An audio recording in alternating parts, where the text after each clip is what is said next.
So in the first step, we have to get Windows 11 ISO file. So open this link which is in the description. So just click on this mirror link and it is going to give you an ISO file of Windows 11. So put it somewhere on your laptop. The speed is also good of this link. So locate that file, right click on the file, click on mount. So open the setup.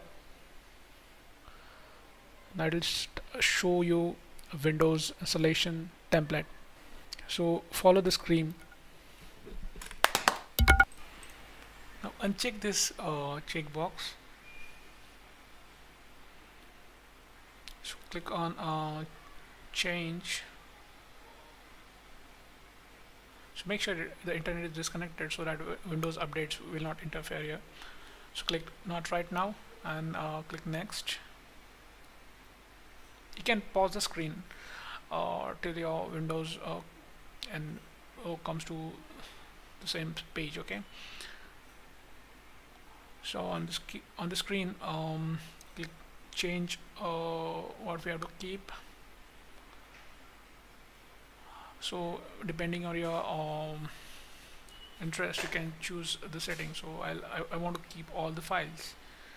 So I'll keep the same tick box and click on next button, install button, start installation. So this will take 5 to 10 minutes. Just you can pause the screen till this completes. So I'm just fast forwarding my screen. This will take hardly 10 to 15 minutes. So once you reach to this page, that means Windows installation is complete. But if you have to cross verify, just click on this Windows Explorer button,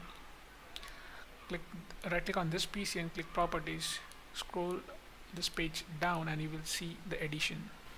Enjoy.